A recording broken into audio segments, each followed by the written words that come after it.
folks. Welcome to another episode of Film Study. This is Ken McCusick, and it's time for this week's Friday Morning GM with co-host Vas Larikos. Vas, how you doing? Very good, Ken. Very good. Really looking forward to this rivalry matchup against Pittsburgh this upcoming week. Feels like this game has more at stake than most of the recent Ravens-Steelers rivalry games of the last few seasons.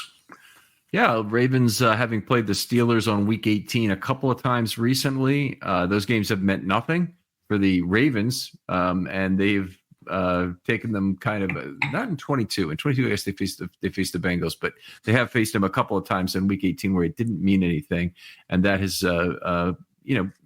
meant that the long successful streak that the Steelers have had against the Ravens has not been as grounded as it Yes. Otherwise could be. Completely agree. And sort of an odd scheduling quirk. This is Pittsburgh's first divisional game of the year coming up. A very big one at that. A big game for both teams. It's going to be very difficult for the Ravens to win the division if they don't take this. And splitting with Pittsburgh, if you look down the road to tiebreakers, is going to be very difficult. And if they lose this game, they'll be two back. So they'd actually need to beat the Steelers by 3 games probably in total to outright them. And that looks like a tall task indeed. So big game for the Ravens here. Absolutely. A lot of the vitriol around the Ravens pointed at the secondary, some potential changes. John Harbaugh has poo-pooed some of that in interviews this week, but Marcus Williams remains up in the air. I don't think he's actually spoken directly to what's happening to Marcus. Are you expecting anything? I don't think they have a whole lot of options besides to roll with Marcus at this point. Kyle's hurt. They tried to replace Geno Stone with Eddie Jackson. That didn't quite pan out. And, Ardarius is a serviceable safety, I'd say. But they don't have a whole lot of safety options unless they talk about moving one of the cornerbacks. Right. And it won't be Kane or Braid. I'm fairly sure of that neither of those guys is going in to play the back end. Eddie Jackson, I don't think they'll replace Marcus Williams with him again. I just don't think that's an upgrade, honestly, at all, given what we saw at Eddie Jackson in that Cleveland game. So I'm with you. I think Marcus Williams, they have to kind of ride and die with him, however he plays the rest of the year. Agreed. And for what it's worth, Marcus Williams is graded as the 87th out of 87 safeties on PFF. But it doesn't stop there. Brandon Stevens is the 102nd out of 109 cornerbacks per PFF. And Roquan Smith, the highest paid inside linebacker in the league, is 62nd out of 83 linebackers. I think you have to say that coaching is the culprit. When you have regression across the board of your defensive personnel, perhaps Travis Jones may be the one exception of a player that's playing better than he played last year. Marlon Humphrey as well, but he's more or less regained his previous form. You have to question whether John Harbaugh made the right decision with Zach Orr. Right. It is. It's a question. It is a legitimate question, and I guess the defensive coaching in general needs to be kind of not taken as just a Zach Orr thing, because there were a number of changes. Anthony Weaver, of course, gone from the defensive line, and Denard Wilson gone to Tennessee to be their defensive coordinator. Significant changes for the Ravens, and I guess one of the questions that comes up is there a possibility this week or on the bye week that there would be changes that would come back and hit the Ravens? It's certainly a possibility. I was thought maybe right after the Thursday night, leading into this game. Now we're already into this Pittsburgh lead up, but I thought there was a possibility there. It's difficult to try to make a big change in the middle of a season. There's not, Bill Belichick, unless he wants to become the defensive coordinator for the Ravens. It's a tough 3-game stretch coming up with Pittsburgh, then the Chargers, and then the Eagles. So all 3 of those teams can certainly, challenge the secondary, who's been challenged. And to the point about losing personnel, they didn't necessarily replace Wilson or Weaver with comparable coaches. And right. Wilson, the Ravens are allowing the most explosive plays in the league. The Baltimore Ravens, Tennessee Titans under Denard Wilson, the least. And Anthony Weaver as well he really had his defense humming on Monday night against the Rams in LA, 5.1 yards per pass against that Rams offense that had all their playmakers back. So they lost a lot. They didn't necessarily replace them with comparable talent, and we're seeing the effects, unfortunately. Right. I'm some of this is a practicality of when these kind of changes could be made. And I don't want to spend too much time on this in this particular show, but I do think that there's the possibility of change, and it's probably a little bit easier to make it at the bye week than it is on this 10-day hiatus. These are kind of the two times. These are the two opportunities from my point of view. Agree completely. And as I mentioned, you're going to face A.J. Brown with the Eagles and what's his name, the rookie or second-year player, Quentin Johnson, I believe, who's on a tear, putting touchdowns for the Chargers. Obviously, the Chargers have some familiarity with the Ravens' defense. So I could certainly see a change. It's just kind of a test period, I think, for Orr to try to right the ship, or it is time to make a change because the defense, 25th in EPA per play, including the number one run defense, and they're still 25th in EPA per play on defense. That's a pretty strong indictment. You know what? That is one of the good things is that you can kind of separate some of the good and the bad on this defense. I mean, one of the nice things from my point of view is that Travis Jones' return actually did revive the pass rush. And that was a nice thing to see in this last game. They're back down to 29% ATS. They'd been at 50% ample time and space for a 3-week period in the games he'd been hurt. So that was tough. Talk briefly about Tre'Davious White. I don't even know if we've had a show since Tre'Davious White was acquired. Nope. No, because last week was Thursday night, so we didn't touch on the trade deadline at all. Okay. So an older player here, a guy who has really been not good at all in his time with the Rams, right? Rams this year in 4 games. But the Ravens see something, obviously, and they say he's going to get playing time right away. What do you think? What do you think about that? I actually think there's a possibility that he could be factored into the mix at safety.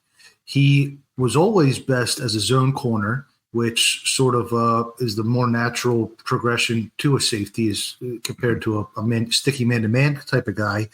We're going to have to see because it seems like they have a glut of they have a lot of pretty good corners and not very many safeties that are playing at a startable level right now.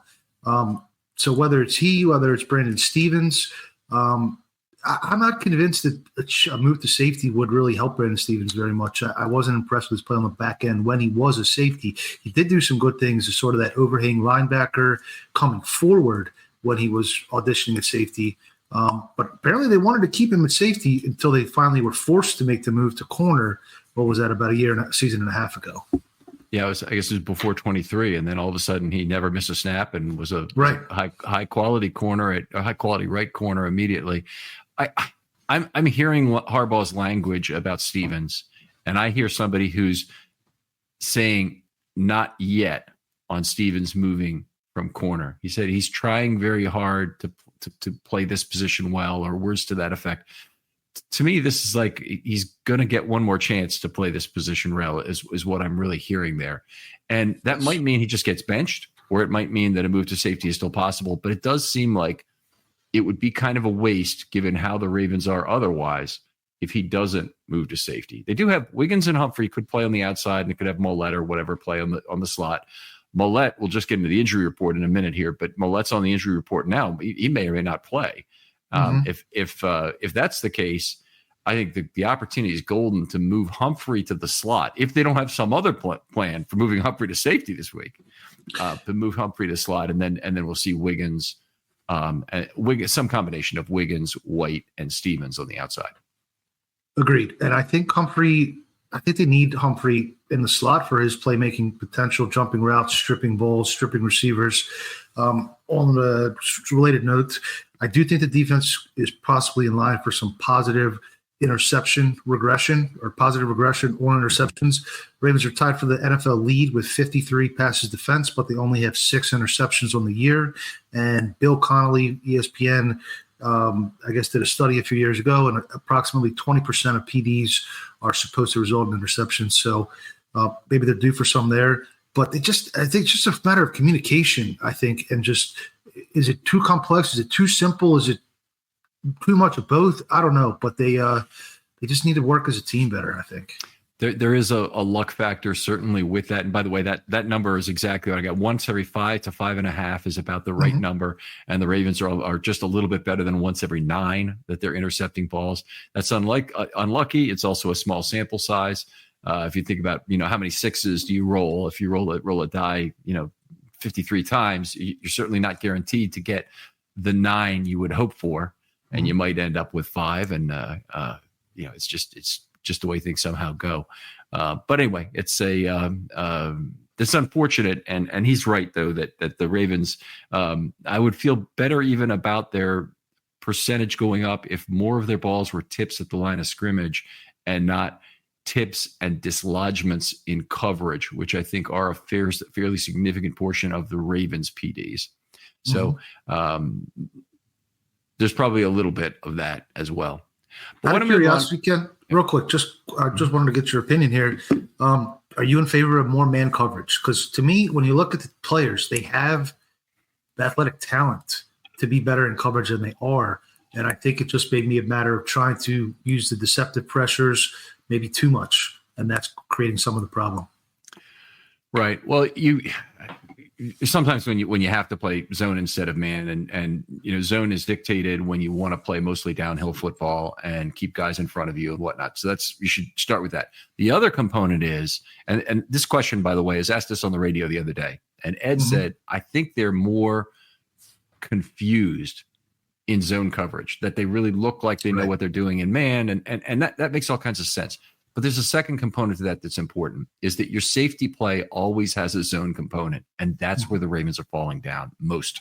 Okay, Stevens falling down some. A lot of his troubles are man coverage problems, that he's been very sticky but beaten on the back shoulder and whatnot. I think they do have actually a man coverage problem on that side of the field. But I think otherwise it's a zone problem. It's a problem that the safeties are not covering, and you can't get away with it unless you go to cover 0. So those safeties, they always have decisions on who they have to cover, and responsibilities need to keep their spacing right, to keep their options open, and then make choices eventually. So I don't think you really get away with the important part of the zone that we're thinking about here. Yes, transitioning people from level 1 to 2. Maybe you're better off, playing man and whatnot. But you always have questions about are your safeties getting there to create the bracket that you really need? Well said. All right, let's move on. Talk about the injury report. Take us through that, if you would. Sure. So we have the Thursday injury report was released just about 10 minutes ago as we record here. Jalen Armour-Davis was full. 2 fulls. Kyle Hamilton returned to limited. So that's certainly a good sign. Lamar Jackson had a rest day. Travis Jones is still limited with the ankle. Isaiah Likely came to full with the hamstring. So that's certainly also a good sign. Arthur Maulet apparently was in a walking boot. He was limited on Thursday. Brent Urban full. Kyle Van Noy also full. So you're limited as we approach Friday practice. Kyle Hamilton, Lamar Jackson, Travis Jones, and Arthur Maulet. I would expect 3 of those 4 to play at least, and the limited for Maulet is a little concerning. The limited for Travis Jones is a new limited, by the way. He was full the day before, so that's actually a concern, because especially after what he means to the Ravens pass rush, that's fairly significant. I don't have any doubt that Jackson will play. And I'm not sure that it's a 100% chance that Hamilton plays after coming back to being limited. It kind of depends on what he was doing at practice, but at least he's on track to have a full practice tomorrow and a walkthrough and then play on Sunday. I would be surprised if Hamilton plays, just because he did not re-enter the game. If it was usually if they re-enter, you figure they can come back the next week. If not, they might take a week. That's just my 10 days instead of 7? I still think who knows? Hopefully, but I'd rather him not re-aggravate it or make it worse just to get this one game. This isn't that obviously it's an important game, but it's not a playoff game. That's true. It's not a one and done game, but it well could be the difference between a wild card and a division win. I think those are the 2 choices for the Ravens right now. I haven't seen any one of the graphs that kind of show the the significance of this, but usually those are based on whether or not you make the playoffs and how much of it changes if you win or lose, kind of thing. But I'd like to see what's the chance of winning the division, win or lose, on a graph like that, and that would be a nice leverage thing to see. All right. Wanted to talk about the current IR list and who's likely to come back. Now, I thought we talked about the number of people who have been IR DTRs before, and I believe there are 3. Ali has already been an IR DTR, and Mollett, and there's one more. I'll think about it. Yeah. Okay. Anyway. I was thinking you might know the numbers 4 and correct me right there because I'm kind of concerned about that. I couldn't remember whether Chris Board had been out, for example, for any period of time and come back. I think he missed 2 games, but was not put on IR. Okay, if I recall.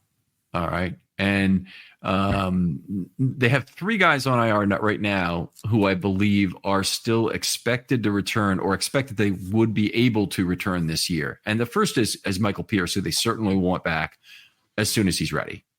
Yes. And the other 2 are TJ Tampa and Deontay Hardy, who they are flexible on the ability to return with.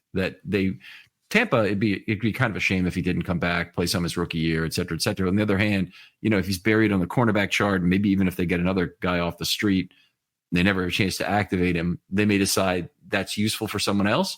Or we might even see the strategy used as similar to last year. Since we're getting to the point, it's going to be tough to have another injury at this point that leads to an IR that then has the time for somebody able to be back, even in time for the playoffs. I think there's a good chance that we see Tampa, the window opened when he's ready to play at some point, and the Ravens need him maybe around week 15, so he could come back in 16, 17, or 18. And then, if the Ravens happen to suffer an injury, they have that option. They did that with Malik Ham and I think somebody else last year. It was definitely Malik Ham, and I don't recall the second again. But on the topic of Tampa, I would like him to come back, at least develop him so he can be more of a contributor next season. Coming into this year, I thought he could maybe factor into the safety depth just because of, again, another zone-based corner with size and length and instincts. I'm not sure that's in the cards considering how much time he's missed. But Pierce, you certainly want back as soon as possible. That was reported a calf injury, so he's a big man, but calf injuries, unless it's a Achilles, don't usually, take that long to heal. Mm-hmm. Yeah. So hopefully he'd be back. And Deontay Hardy, I don't know that the Ravens honestly need him at this point. So that they may just let that ride out. And I would not expect that he'd be back next year for the Ravens. I don't see a role in this team, especially with Deontay Johnson now on the roster. All right. So the other place where they've had a lot of difficulty, and this really is a Pierce situation as well, is they've had trouble maintaining 5 IDLs per game. This came up, by the way, recorded the Know Your Foe show. It's out today. And I was talking with Alex Kozora, who's a Steelers fan, about their plight on the defensive line. Now, the Steelers have basically concentrate their snaps into 3 defensive linemen more than any other team in the entire NFL, and have for 20 years plus in terms of, Tuitt and Hayward and Kiesel and Aaron Smith and players like that, just taking a huge percentage of the snaps. And they're doing the same this year again with their primary players who are Benton, Hayward, and I'm forgetting the last one now. But anyway, there's Ogunjobi. Yeah. Those 3 guys are playing a very high percentage of snaps again, and they don't have very many by anybody else. And I said, well, the Ravens situation, they're having trouble even dressing 5 defensive linemen per game. They've had 4 for probably about half the game so far. And he's like, well, 4? Why would you ever go to a game with 4? This is a Steelers fan. They play the same players every play. So. That's true. Those Steelers D linemen log a lot of snaps. I think the same can be said of the Ravens D linemen this year. Matabike and Travis Jones have done well to shoulder a very large snap share, but you need 5. And the 5th doesn't have to be the highest quality player.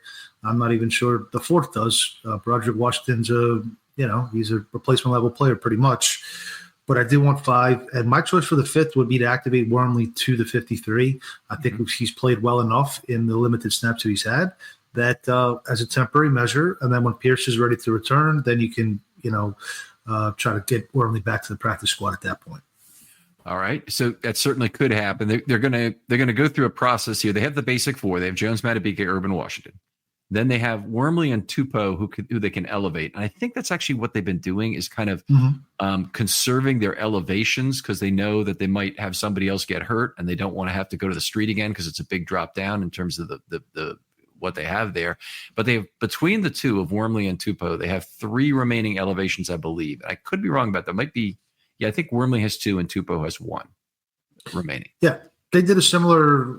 They used a similar tactic at inside linebacker, the special teams inside linebacker with Christian Welsh and Josh Ross, and they activate one or the other so they can stretch it out so they have that body they need with remaining activations. But maybe Pierce comes back in time and no one needs to be put on the 53. Mm-hmm. Then again, maybe someone could get poached. Obviously, we saw Ngakoue was not able to be retained. So, this time of year, the attrition across the league makes it more risky to not have a player on the 53. Yeah, absolutely. So there is a possibility coming. After they get done with their elevations, I'm sure they'll elevate one.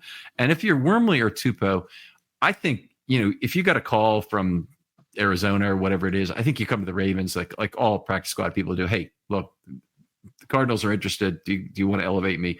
And I think either of them would stay. I mean, they're here now. They have a living situation and whatnot. They're playing for a championship caliber team. I think they'd want to stay in Baltimore. Mm-hmm. Agreed. Okay. Let's see. The other thing, the veteran edge. We've talked about that a lot, the possibility of poaching one. The pass rush seems a lot less of an issue now after Travis Jones came back, and everybody across the defensive line all of a sudden is playing at a much higher level, and Jones himself was very effective. I am a little concerned that a lot of that was the Cincinnati line, the absence of Orlando Brown, and some of their crappy interior players. I was disappointed that a veteran edge was not acquired at the trade deadline. Pittsburgh, for example, grabbed Preston Smith from the Packers. They traded a 2025 7th rounder, and he played 23 snaps in the debut and flashed. That would have been a player that I thought would have been a worthy flyer. The salary wasn't nothing, but it was about $2 million or so remaining for this year with no further guarantees. I'm not sure why sometimes the Ravens hoard their late round picks too much, in my opinion. But I'd still be in the market for another player. You need injury insurance behind Van Noy and Owe. You also want to make sure they are not getting burned out with too many snaps down the stretch. With you entirely with that. It'd be nice to have that. And you don't want to be forced into playing a Jabo more than you want to. Right. This team, though, has not played Adisa Isaac, and they're kind of at a, use the toilet or get off it kind of moment, not to introduce scatologies here. I mean, they really need to figure out whether or not they're going to play him or not the rest of this year. And I know they probably want to hold him in reserve for the possibility of an injury, but that's what acquiring a player would be. I honestly don't think the Preston Smith lack of action on Preston Smith was a matter of draft capital. I think it was a matter of cap for this year, that they didn't want to invade their tiny hoard of remaining cap with a couple of $1 million expenditure that would have taken them to the end of the line. And I still think they'd rather have a player like Clowney, probably, who they're familiar with. Clowney's familiar with Chuck Smith. He plays with the same players, knows how to work off of Travis Jones or Matabike in a way that could be productive. Yeah, Clowney's back from his injury, came back, played pretty well in the last, I think they played on Thursday, but it looked like he went down with the injury towards the end of that game again. But I'm not sure if he's done for the year or what. But again, we're past the trade deadline, so anyone they add has to be a street free agent or claimed off of waivers. Right. And there could be the big, I think the big hope, and honestly, the Ravens' chance to sign this player it'd be possible because he'll be a veteran and he won't have to clear waivers, would be if the Dolphins lose some games, and unfortunately they won. This holiday season, find the perfect gift and spark something special with Uncommon Goods. No need to stress. Uncommon Goods makes shopping easy with hand-picked, unique gifts for everyone on your list, all in one spot. Think gifts that bring out the smiles, the laughter, and that, yes, it's exactly what I wanted moment. They scour the globe for one-of-a-kind, handmade, remarkable items, and they always seem to know the perfect gift. I got these Camden Yards drinking glasses on it that have a nice etch of Oriole Park and the skyline around it. Check out their new officially licensed NFL collection for you Raven fans. When you shop Uncommon Goods, you're supporting small businesses and independent artists. Many of the products are made in small batches, so make sure to get yours before they sell out. With meaningful gifts from personalized items to special finds for kids, sports fans, and book lovers, Uncommon Goods has something for everyone. Plus, for every purchase, they donate $1 to a nonprofit. Over $3 million donated so far. To get your 15% off your next gift, go to uncommongoods.com/ravens. That's uncommongoods.com/ravens for 15% off. Hurry, this deal won't last. Uncommon Goods, we're all out of the ordinary. This game against the Rams and let Calais Campbell go. Yeah, Dolphins are still alive. I'd be surprised if they were sellers or they made a move like that, at least for a few weeks, because I believe they're only 2 games behind the Broncos for the final wild card spot. And the only team between them are the Bengals. So they have a chance if they can, get healthy and stack some games. I was impressed by their defensive showing on Monday night. Mm-hmm. And Calais was sort of the mascot for that. Well, the Ravens had a lot of cloggage on their roster, and now looks like they've actually got about 3 moves that they could make if they had to. I think if they wanted to clear up space, would you agree Ali is the first guy to be cut? Absolutely. I don't see a value on this year's team. I don't necessarily see a value in future years either. So I'd be more than happy to release Ali. I don't think you need 4 running backs on the roster with the other, potential issues, especially defensive line and the secondary. I think more bodies there. The more bodies there, the better. Jeff Z made the point that he thought they might be waiting a game or two to see if Keaton Mitchell was going to be healthy and could take the load before they cut Ali. But he's got to be next. I mean, he's got to be the next guy up. They do have a couple other options. They have Beau Braid. I think he can probably be cut and re-signed. I don't think he would be lost because whoever claims him off waivers has to put him on their roster. He might be cut and somebody else might call him and sign him to their practice squad. That's possible. But I think he would clear waivers is my guess. Well, he went undrafted, so no one covered him during the draft. And I don't know if you've seen enough since then to say, wow, we missed on this guy. Let's scoop him up. It's not like a former 3rd-round pick that somebody's going to take a flyer on. Well, they obviously have to impute his value as being extremely high, that he's probably a Pro Bowl caliber safety if he can't break into the Ravens starting safety duo. Right. It does not speak well of him, honestly, unfortunately, but it could be somebody might want him as a decent special teams player. Tez Walker going to IR, I think, is still a possibility. The Ravens, they have Deontay Johnson now. And then you've also had a pick up and play from the 2 other wide receivers, yes. Wallace and even Aguilar too. He had a touchdown, right? So yes. You're looking at a pretty solid 5-man unit there, and I just don't see Tez Walker getting on the field. They're using him for special teams. He's taking an activation slot each week. Mm-hmm. I would much rather have that be a safety who could do that as well. Agree. I had high hopes for Tez coming into the season.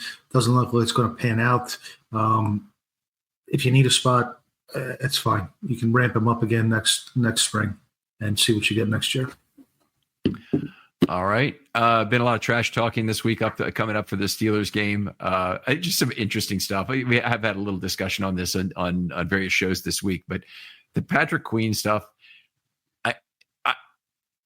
my counterpart for the Steelers, Alex Kozora, who does the Know Your Fostos with us, is really under the impression that Patrick Queen is having a good season. And I do not see it that way. He's had 13 stops. He had a great game this last week, not denying that in any way, which brought him all the way up to 13 stops and 11 missed tackles for the year, which is an unbelievably bad, ratio between the two. The guy who is having a great season, though, is Deshaun Elliott. Is secretly having a fantastic season. He's had 18 stops and 2 missed tackles as basically a run-fit, strong safety. The Ravens had him playing on the back end as a free safety at times when he was here because they didn't really have a strong safety at that point. They didn't really have a free safety. Free safety. Yeah. The Queen stuff is just, why would the Ravens insult you with an offer when they don't want to pay 2 inside backers and they already drafted a replacement? That's just seems like a little bit of an immature view from Patrick Queen. It just, the writing was on the wall. Why would they do? What if you say yes and they don't want to pay 2 inside backers? Then what do you do? So they just didn't want to put themselves in that position. That's exactly right. And if they put out there 3 years, $30 million or whatever, they could just rescind it when the time comes. But the goal in those kind of situations is usually to give the player a below market offer that they can then take to the market and start the bidding at a certain level. If Queen's complaining about that, then basically just, the Ravens from the offer was probably not going to be taken seriously by other teams anyway because of how much they'd invested in Simpson and the amount that they're paying Roquan and the other teams' needs. I mean, this coming offseason, I don't know that any offer that a player supposedly has is going to mean anything to another team because the Ravens have so many priorities in terms of who they need to sign that are, third year players that I don't know that the market really thought that a floor offer from the Ravens would have really meant anything. No, I don't think so. And the food in Baltimore is definitely better than Pittsburgh. I will also say that. All right. Well, we got to talk about your restaurant here again in a minute or two. But Tomlin and Johnson, obviously, Tomlin, he wears sunglasses all the time. And by the way, this is not my thought. Somebody else on Twitter came up with this, and I forget who. So I'm not ascribing credit for this properly. But Tomlin wears sunglasses a lot of the time, even on a night game. Mm-hmm. And when you see him talk at the podium about Deontay Johnson and talk coach speak, but his eyes are crazy eyes. Right. He's saying something else. It's no wonder. Yeah, Tomlin's an entertaining presser, that's for sure. Even when he's not saying anything, it's pretty funny. There are even Wormley. If Wormley plays, I mean, he went back and forth, right? So he was with the Ravens, traded to the Steelers, and now he's back with the Ravens. These teams are intertwined in many ways. They always have been. Yeah, not like the Jets or the Chargers in the way that they're intertwined with the Ravens with the personnel departments overlapping in a significant way. But yeah, the Steelers certainly have had some players that each team is respectful of and is signed from the other team over the years. And there's it's AFC North football. There are some similarities there to start with. Definitely. All right, you want to head out to the mailbag? I'm going to look for that question. I think was there before, but you start us off here. Absolutely. So our first question is from Connor Keller-Strauss. Love the show. Would like opinions on 2 items. Number 1, Wiggins permanently on the outside at outside quarterback. Marlon in the slot. Kyle on the back end is the best answer to make a deep run. While you're searching, I'll answer that one or give my take. I definitely agree with Wiggins on the outside. I do like Marlon in the slot. I do still like the ability for Kyle when he's back from injury to play some dime because the back end's not a strong suit and he makes more of an impact. And you can be a bend, don't break defense if you're generating takeaways, and Hamilton closer to the line of scrimmage with Marlon also in the slot is a good way to start generating more takeaways. Yeah, I'm in favor of Marlon in the slot at this point, and it's not something I'm always in favor of, but I do think that they need Hamilton too much on the back end, and that has to really relate to what Hamilton's injury situation is right now. And I also, if it's possible right now, I wouldn't mind being able to switch on a play-by-play basis between Marlon at safety and Hamilton up front. So Mhm. a lot of it has to do with exactly how ready is Hamilton to play this football game. If he's ready to play, but he can only do something, well, then let's take the only do something and do the best we can with it. And that may mean he can only play close to the line of scrimmage, or I'm not sure. But the Ravens got to work around that first and foremost, because he's the ace of spades that they really need in their hand. Yes, agreed. Second part of Connor's question, in order, these are the most important extensions. Number 1, Ronnie. Number 2, Tyler Linderbaum. Number 3, Travis Jones. Thoughts? I would basically agree with that. Everything is going to circulate around the Ronnie Stanley decision, and technically the Tyler Linderbaum and Travis Jones decisions can be even deferred a year. It's just this is the opportunity to do them cheaply. You can add Isaiah Likely, Ardarius Washington, and maybe even Daniel Fa'alele into that group. When we talk about third-year players, that's some serious, obviously shades of gray in terms of how much you need those players. But I would agree with his list there. I would probably have it Jones ahead of Linderbaum, in my opinion, in terms of how important those players are.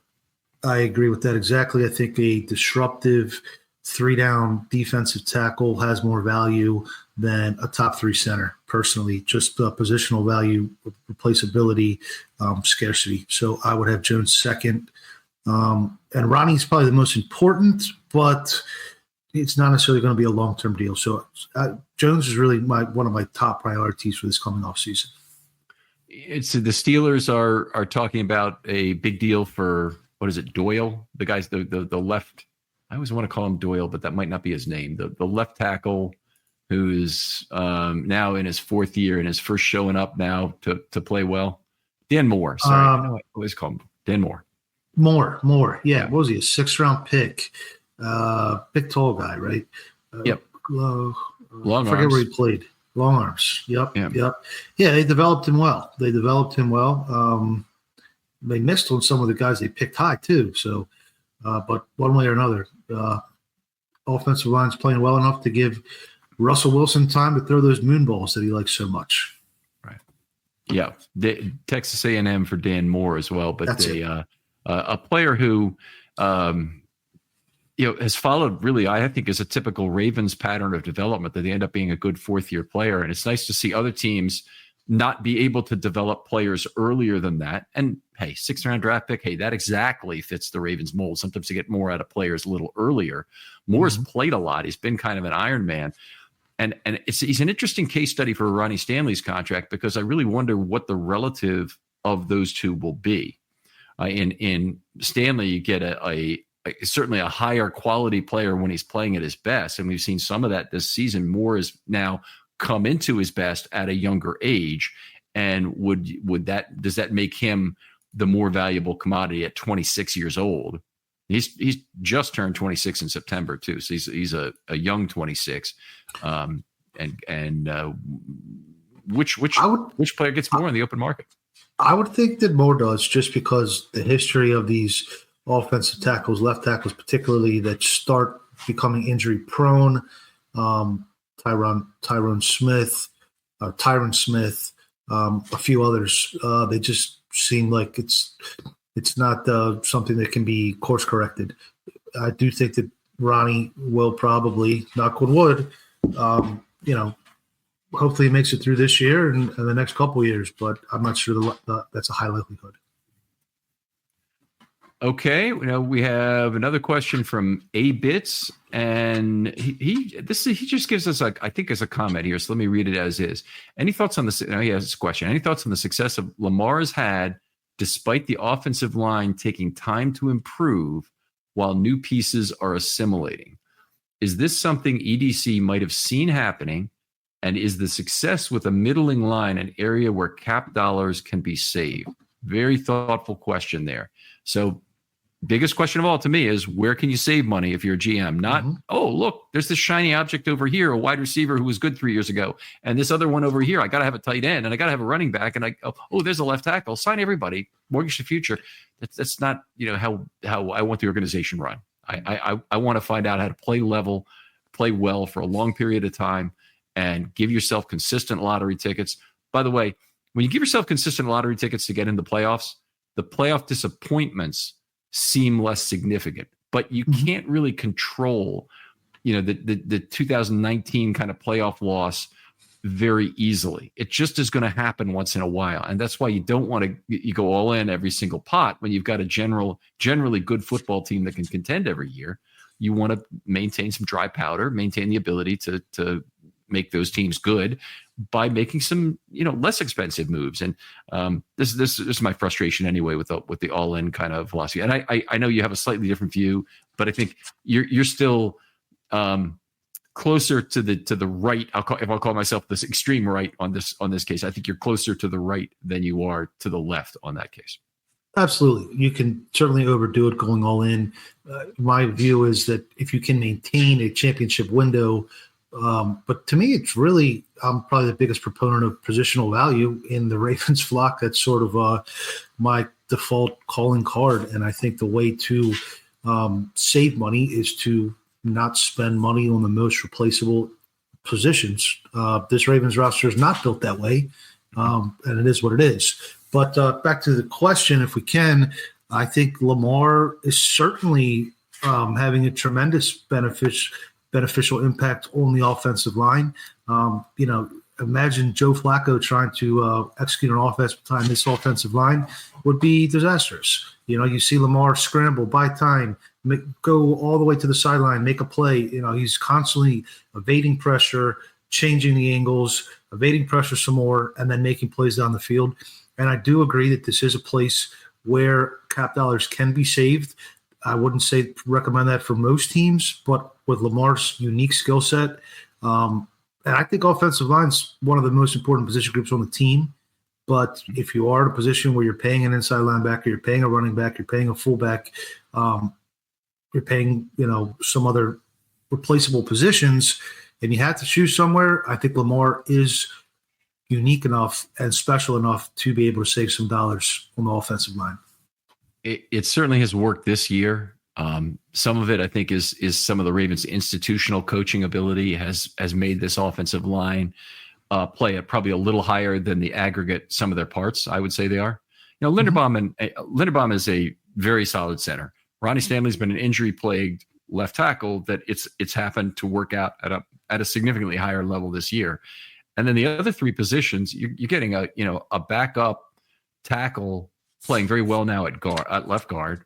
You're having a rookie right tackle playing very well, which is unusual. And when I say very well, he's probably playing at about a C or C- level for the year now on what he's doing, which is extremely good relative to the curve and where you want a guy to be in his rookie year. And I think you got to also look at Daniel Faalele. If this were his rookie year, this would be a really good year he's having.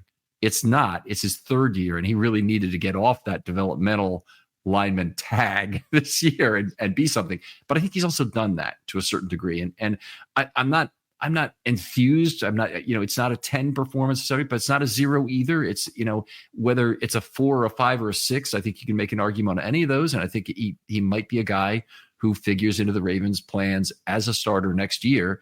And the thing that would change that would be if the Ravens had a high draft pick that went to the offensive line that was kind of directly replacing him. I think directly to 8-Bit's point, I think offensive guard is a position where the Ravens can go relatively cheap, both in the draft and as far as cap dollars going forward, as long as Lamar, maintains this evasiveness that he currently has.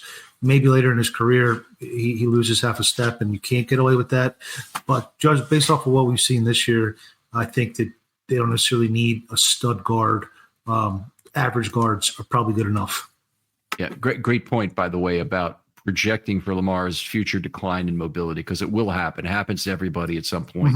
And this happened to be kind of, I won't call it a perfect storm, but a confluence of a couple of different circumstances this year, that the line was bad and Lamar also lost a lot of weight to be more mobile than he had been the last couple of years. And all of a sudden, it just doesn't look like anybody can they can't touch him, but they can't, when they do get their hands on him, they can't even take him down necessarily, which has been kind of a sweet deal. Number one pass offense in the NFL right now. And number one offense. Yes. But most importantly to me, most important phase is pass offense. You can have some issues on defense and other places. Pass offense compensates for a lot. And they're going to have a tough test this week. Pittsburgh has played Lamar better than anyone. So we'll have a better idea of exactly how far Lamar's come and how capable this offense is of just putting everybody else on their back after this game. Got one more question here. It's from you, Cole. Appreciate it. With all the talk about Orr's system and P's system, why aren't they just running McDonald's system? When a coordinator leaves, he shouldn't take all of the institutional knowledge with him. Agree with that. Like the way Monken incorporates Roman's run scheme with his passing attack. It's a very good point. But for whatever reason, I think I'd have to start with, I don't think Orr has been able to communicate, coach, implement, deploy, whatever word you want to use, the rotational nature of McDonald's coverage schemes from the back end in a way that's been effective. It's a sequencing. I think it's the sequencing. They certainly have incorporated. I mean, you see some of the deceptive pressures that they're running. They was the same ones they were using last year. But when they use them and maybe how the players execute them, and it can be a weak link, 1 weak link breaks the chain type of situation, as Marlon alluded to a couple weeks ago as well. Yeah, that's a big thing for Marlon to say, obviously, because he's talking specifically to a couple of guys who are not getting it done, both back end positions have been a problem. I think Ardarius has given the Ravens a little bit of relief there, but both Eddie Jackson and Williams have been a problem. But also, he's really talking to Brandon Stevens at this point, and he's talking about him, as he's coming up to his free agency contract. Last thing we'll go with Voss, and this is just something we didn't touch on early. If you're Brandon Stevens now, and John Harbaugh approaches you about moving to safety, and says, "Look, I know this is not ideal timing for you. We see you coming up on free agency here. We think there's probably been some devaluation anyway. So certainly we need you. We need you now to play safety, regardless of what the circumstances with your contract." What do you think his reaction to it would be? I don't know Brandon on a personal level to necessarily have an opinion on what his reaction will be, but I think it's a team sport, and the goal is to win a Super Bowl, not to maximize a certain player's next contract. So I would hope that he's more than willing to do whatever it takes. We've heard that from many players. Whatever they need me to do, I'll do. I understand this was his chance to get a payday. If he was playing at the level he was playing at last year, he'd still be in line, but he's not, and that's not the coach's fault. That's it is what it is. So I would hope that he'd be willing, and I hope anybody on the entire team. We saw Marshall Yanda switch to the other side of the to play guard when he had a bad shoulder, so he could get inside leverage. Player, it's a team sport, and we're trying to win. We're trying to win the Super Bowl. We're not trying to maximize Brandon Stevens' contract. Well, absolutely, and I agree. That's got to be the first thing. And if you're Brandon Stevens, I hope he has the right answer for that question if it comes.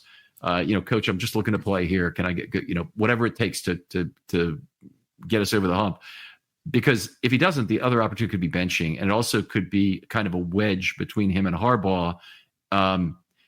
It's a question that it's like asking somebody, "Is life fair?" on an interview. It's not a question you can really have a right answer to, but there's a whole lot of wrong answers to that question. You can impale yourself on that question. Sure. And I do think this is a case where, it really could be, would you like to play safety, or would you like to be benched? Right. Could be the question as otherwise put forth.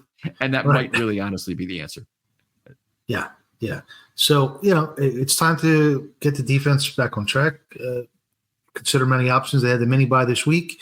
Hopefully that gave them some time to reconsider some options. And, we'll see. But I think covering Pickens and Williams on those moon balls, they need to be in the right headspace and communicate much better this week. All right. Voss, always a pleasure doing this show with you. Nice high-level discussion about a number of topics that are kind of always loose on the table after the offense and defense shows in particular, but really appreciate doing this show with you. Now let's talk a little bit. You have a restaurant opening still later this month now? Potentially later this month or the first part of next month. Okay. So we are called Fiammata. It's Italian cuisine. It's sort of a large place with a large bar, lounge, and dining room, and a private room. And we've been remodeling and renovating for about 6 months now, and we're on the precipice of opening up our new venture, 2900 Baltimore Boulevard in Finksburg, Maryland. Yeah, I'll keep everybody posted when we are ready to open. Hope to have a good Ravens crowd and ambiance, cuisine, and service. That's what we're aiming for. Looking forward to it. How big is your private room in terms of how many will host? Do you know? The private room, there's 2 private rooms. The upper private, actually 3. The one that's going to be opened with the grand opening accommodates roughly 60. Wow. There's a lower level that we have not renovated yet that will accommodate about 100. And then there's a 3-season room that would be nice for a bridal shower or something of that nature in the spring or fall that we have also not renovated quite yet, but that'll be available next year. I've talked to a fair number of people in the analyst community. We're looking forward to coming out and giving your restaurant a try as soon as it opens up, but appreciate you keeping us in the loop on that. Appreciate that. Thank you. Other folks out there, if you'd like to be on a Film Study Short, hit me up. DMs are always open on Twitter. Make use of hashtag Film Study Mailbag on your questions. If you want to say hashtag Film Study Mailbag and FMGM, we'll find that as well. And it would be helpful to kind of differentiate where you want that question answered. If it's a question about the defense or offense, for example, a lot of times we can tell anyway, but I do appreciate it. For Vas Laricos, this is Ken McCusick saying goodbye. We'll talk to you next week on Friday Morning GM.